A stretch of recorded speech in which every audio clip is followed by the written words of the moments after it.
অভিনেত্রী মৃণাল ঠাকুর অবশেষে ক্রিকেটার শ্রেয়াস আইয়ার এবং অভিনেতা ধনুষের সঙ্গে তার ডেটিংয়ের গুঞ্জন নিয়ে মুখ খুলেছেন এবং তিনি বেছে নিয়েছেন হাস্যরসের পথ। কয়েক সপ্তাহ ধরে চলা অনলাইন জল্পনার মধ্যেই অভিনেত্রী তার ইনস্টাগ্রাম হ্যান্ডেলে একটি ক্লিপ শেয়ার করেছেন, যেখানে তিনি এই গুঞ্জনগুলিকে মজা করে উড়িয়ে দিয়েছেন।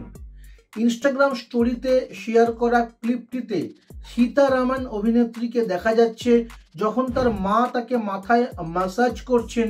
ভিডিওটির ক্যাপশনে মৃণাল লিখেছেন, ওরা কথা বলছে আর আমরা হাসছি, PS গুজব মানেই ফ্রি পিয়ার, আর আমি ফিয়ার ফ্রি জিনিস পছন্দ করি। কিছুদিন ধরে সোশ্যাল মিডিয়ায় মৃণাল এবং শ্রেয়াস আইয়ারের ডেটিংয়ের গুজব ছড়াচ্ছিল, যা শুরু হয়েছিল রেডিটে এবং পরে অন্যান্য প্ল্যাটফর্মে ছড়িয়ে পড়ে।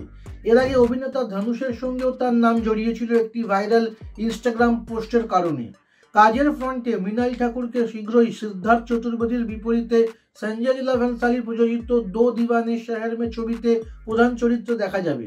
ছবিটি 20 ফেব্রুয়ারি 2026-এ মুক্তি পাবে। এছাড়াও তার অন্যান্য আসন্ন প্রকল্পের মধ্যে রয়েছে ডাকোয়েত, এ লাভ স্টোরি, হে জওয়ানি তো ইশক হোনা হ্যায় এবং পূজা মেরি জান। ক্লাস 7 থেকে 12 পর্যন্ত ছাত্রছাত্রীদের জন্য এডুভবন online education app Google play store থেকে ফ্রিতে ডাউনলোড করো, লিংক ডেসক্রিপশনে।